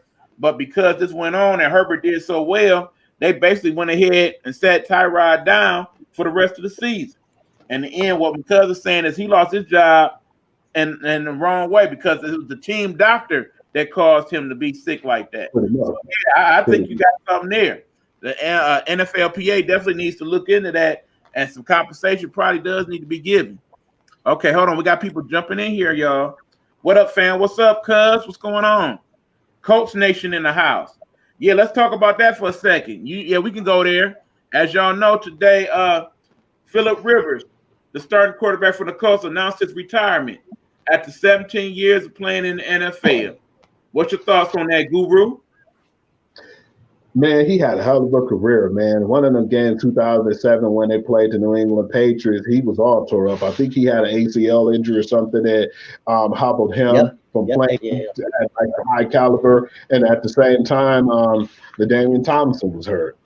That was a year that they definitely had a shot to go to the Super Bowl. But at the same time, to see how he just stuck it out and played that game and they barely lost to a team who was undefeated at the time, man, I was just hell of a what he did, man. And it was cool to see a lot of the players, like J.J. Watt made comments that he was saying that on one play, we were about to blitz him, and that's when he looked up when the blitz was coming, and he took a step back and smiled, and he pointed at the guy. He said, hey, you're supposed to be pointing this way, man. You're pointing the wrong way on the actual play. J.J. Watt was like, because he was right. Of course, he called that audible. But at the same time, it was funny that happened because you start hearing players speak high volumes of the man. And a lot of players love Phillip Rivers, man. And for him to be the player he was and to go out like he did, he's not going out like, I'm going to retire and I wasn't good enough. He still had a chance, man. A year or two, he could have definitely still been in the same high caliber position he was in. But big ups to him to go on and coaching his son high school team, man. I give him nothing but respect for that. So, yeah, now this is a good opportunity for your boy to come over there too, man, because, you know, things are not looking so well in Philadelphia. Carson Wentz might be able to step in and start right away. So, now, hold on. We got some thoughts on that, but let me quickly go here about Phillip Rivers. Definitely was a good quarterback, you know, top 10 in passing yards and games played, touchdowns, all that good stuff. So definitely not a first ballot Hall of Famer. I wouldn't give him that, but definitely a Hall of Famer at some point, I think. That being said, it's been 17 years. It takes your toll on the body, 17 years in the NFL. Not to mention the fact, let's not forget, Phillip Rivers is a father of 9 children, man. 9 kids. It's time to take some responsibility as a father and spend some time with them kids. Are they still kids? I know his wife got to be like, thank you. Okay. Spend some time with her. The first thing I'm doing is, okay, now I'm going on vacation. Okay, let's go, honey. No, I'm going on vacation. I'll see y'all in about a month. Take care, Phillip. All right, kids. Daddy. I would not be mad at her. Not at all. Okay. Check out what my cousin proposes. The Colts need to get Deshaun Watson. It's been some look into it. Of people talking about freeing Deshaun Watson and my man's Watt out of Houston because they're not going nowhere. They're in rebuilding mode and they still in the prime of their career. It's being said that maybe they should move both of those particular players on, particularly Deshaun, who will have great trade value, I would think. What's your thoughts on that? Mm-hmm. Yes. You want to go? Go for it, Pride. It ain't nothing to say. Hey, he needs to get out of there. The coach could use him. They look like a quality team. Younger, you know. Yeah, I think that would be excellent. I would love to see it. I like the Colts. I've always liked the Colts. I'm all for it. The Colts got a quarterback, y'all. Y'all know they do. Set. Yeah, the guy that was the starter last year. What was the problem with him to where they even had to go get Phillip Rivers? I don't think they gave that brother enough of a chance to prove himself in the Not at system. all. I think it was a Frank Reich situation due to the fact that he was familiar with Philip, and that was the reason why we kind of figured that he was going to go over there after his career was over with the Chargers. But Jacoby Brissett, man, he never really got a chance, man. He played a couple of games in New England to get his feet wet. And then after that, he played exceptionally well when he played for the Colts. And I think the game where they lost or when they didn't make it to the playoffs was because he was injured. So yeah, he was a serviceable quarterback, and I was definitely surprised that he didn't get more of an opportunity as he did. He wasn't too happy with the way things ended up with, Philip going over there, but he just, was a team player. So I Right. want to see how that ends up because yeah, I've definitely been hearing a lot of those Carson Wentz rumors going around because he was the quarterback coach to develop. Frank Reich was the quarterback coach to develop Philip Rivers, and that's one of the reasons why he feel like it was feasible, or a lot of people was thinking, yeah, that's where he's going to go if things don't work out in Philadelphia. But yeah, Okay. it's not right for Jacoby Brissett to be put in this position, and because he never really did anything to lose his job, they just put Philip Rivers over there and plug and play. Like, hey, you are a new quarterback, and they never gave that brother the chance. Right. And let me go one step further, cuz. Why not Tyrod Taylor for the Colts? Him and Deshaun, they not quite, comparable in terms of arm talent and whatnot, but I think he is serviceable enough for quarterback. Keep in mind, the Colts, they basically need a quarterback that's going to be a game manager. Here, I wouldn't Yeah. even like the situation. You go ahead, have Tyrod, and have Kobe go ahead and battle it out for the number one position. And I do something similar to what's going on there in New Orleans and have some plays for Brissett because him being a scrambler, much like that one, but a bigger quarterback than Tyrod, had him run some of that wildcat for him. I would like to see that. You know how that worked out in Philly when you put the plays in for the backup quarterbacks like a Jaden Hurts, they end up getting your boy out of Philly. And it's been like that in Philly ever since the days of your boy Michael Vick. Vic got us in the map, yeah. Okay, hold on. Yep, about a month or two ago, I'd be on that first flight. Okay, you lost me. You lost me, Nikki. Not I quite think sure you talk about Philip Rivers. Philip Oh yeah, Rivers, yeah, wife. yeah. Uh-huh. That's what I Okay, think you now talking about. yeah, yeah, I agree. Like I said, it's only right, Nikki. It's only right. But yeah, we about This to is get Rivers. out of here in a few, y'all. But before we do that, as you see, our special guest tonight has been Pride Hunter.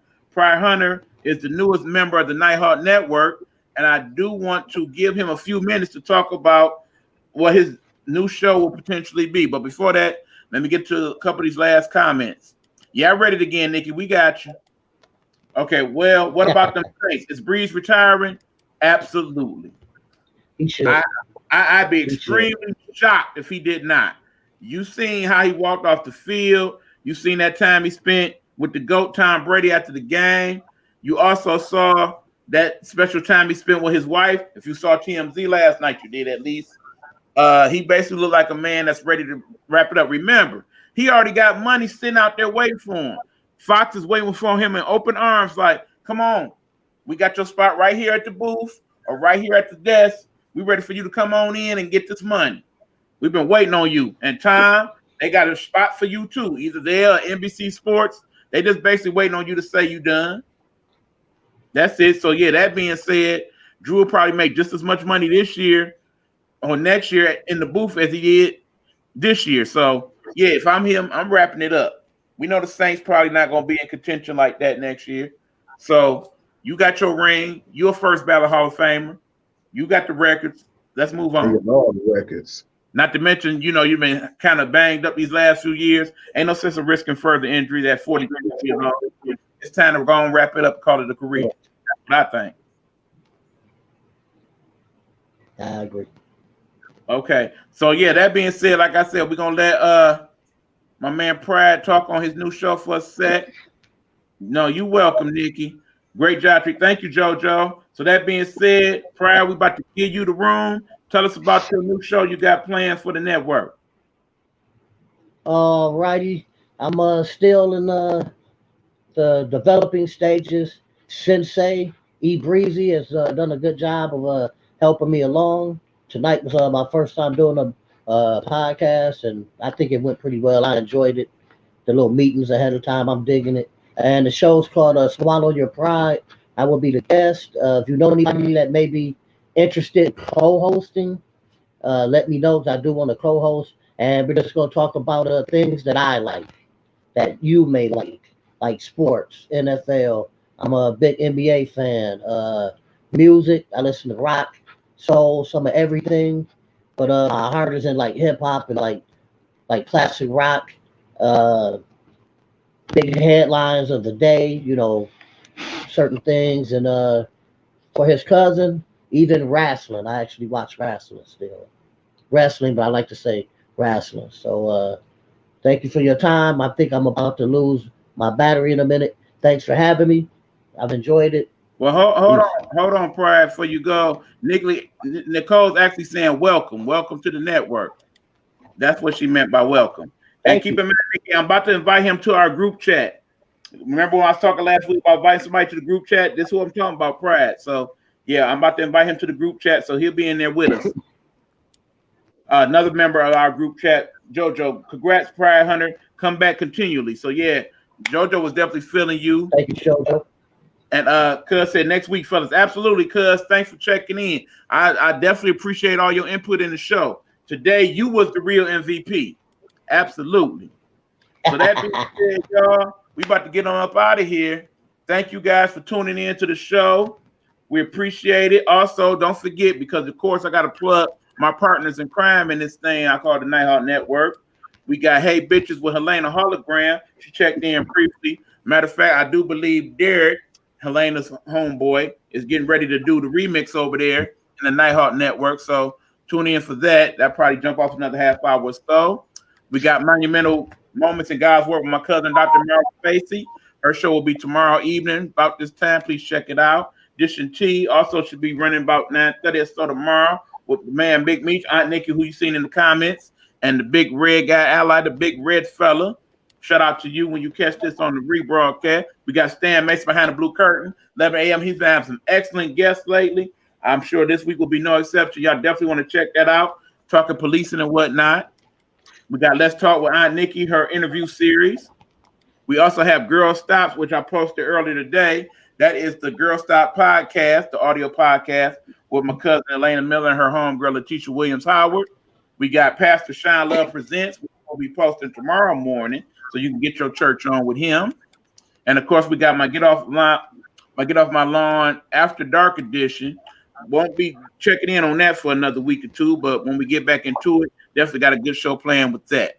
So yes, please check out the other shows in the Nighthawk Network, and hopefully my man Pride will be ready to give you his show to add to it very soon. One last comment or two before we head out. Okay, no problem. Bring him in. Nikki waiting on you, Pride. Good show. And my new stuff on Beagle. Thank you. Yeah, then there's the Beagle. Beagle is a platform that a couple of us are on now. Aunt Nikki is part of that Beagle. Basically, you want to check her out on Beagle. She is Aunt Nikki 215, I believe. Go ahead and post that information for me right quick, Nikki. Beagle is the big thing that she is pushing now as part of her platform as well. Remember, the people in the Nighthawk Network, they not only just part of the network, but they got their own things going on too. They own little corporations, and we all come together, bring our combined talents together, and we do the doggone thing. So we definitely not only supporting the people in the Nighthawk Network, but all their projects as well. What was that, Pride? Like Wu-Tang Clan? Like Wu-Tang Clan, that's right. Wu-Tang. You got to diversify. You got to diversify your bonds. Konnichiwa, bitches. Aunt Nikki 215. So you go to Bigo, Bigo, and find Aunt Nikki 215. Also, don't forget to look us all up on YouTube, like and subscribe. You want to catch any of our back episodes. Actually, Nikki says Aunt Nikki 215 that way. So yeah, check her out on Bigo. She is on there daily doing her thing. Variety. So you just basically have to go on Bigo and kind of look it out for yourself and see what you got going on there. I'm still trying to figure out that process. I'm working on it, Nikki. It's still kind of an enigma to me, but I'm gonna work with it. Nonetheless, like I said, we about to be out, fellas. I'm gonna give you some final words here. First, let me go ahead and have Hugh set it off. What's your final words, Hugh? Appreciate you guys, man. Always have a good time. Pride, man, PhD of sportsology. That's your name, man. You know, we're going to be repping that for you. Definitely appreciate the show, man. Thanks for having me, and just appreciate everybody listening in. Continue to tune in, man. We're trying to grow our family at the Nighthawk Network, and definitely tune in. And I'll be getting my YouTube page together. It should be together on and popping by next week, Wednesday. So just thank you for all your love and support, and we appreciate y'all sincerely. Yeah, don't forget to plug the blog. Don't forget to plug the blog, brother. Oh yeah, gotta plug the blog. If y'all ain't already on it, it's called Pure to the Game. I talk anything, everything sports, and I wrap up everything from the news from prior to until present news. Most times, if you can catch me on that Pure to the Game, I guarantee you, folks, I have any news of importance out there 5 minutes before your ESPN and your Sports Center and your Bleacher Report. So stay tuned. So that's Pure to the Game. You find that on Facebook. Just look up Pure to the Game, like I got it there. You will find my man Hugh. Like I said, he will have you on the sports knowledge instantaneous like. You'll be able to tell your friends, oh, check this out. And they'll be like, I ain't heard that yet. And then seconds later, there it is on ESPN. Like, dang, how you get up on that? Oh man, who put me on? So yeah, remember that, y'all. Okay, our special guest, Mr. Pride Hunter. Any final words, sir? Thanks for having me. Thanks for showing some love. Let me get my feet wet. I enjoyed it. And hopefully I'll be back. I will be back. Ain't no hopefully. I will be back. Absolutely. Thank you, Joe. Appreciate it. You got some open invitations out there. I definitely want you to go and check them out, bro. You did great. I like the work. Good job. Good job. Sensei. You got it. So, okay, y'all, we about to head on out. Thank you again. Remember, this has been GameTime Audible. We didn't have our special guest. What you call him again, Hugh? I like that name. Pride, the PhD of sportsology. The man, you better write that down, Pride. You better claim got it up here, man. Man, that we need that on the t-shirt. Sports Guru Hugh Lee, and then of course you got your boy E Beezy, Eric Buck, also known as Buck Beats. Yeah, y'all know about them Buck Beats. If you know, you better get hip. You about to hear now on the outro. Remember, we still working some stuff out. We're still a new show, so of course I'm about to hit you with my get off my lawn outro instead. But next week we will have a special outro for the show, just like we had an intro. So be looking forward to that. That beat gonna be fire. Y'all know how I get down. You feel me? You feel me? Anyway, y'all, we about to be out. Until next time, remember, as my man Stan Mason always says, life is not a Trump rally. And thank God we gotta see none of them no time soon. Put that mask on. Be safe. We want to see y'all here next, nice and healthy. Coach V, I'm about to holler at you, my baby. Until next time, we is Peace out. And that's the last audible. Peace.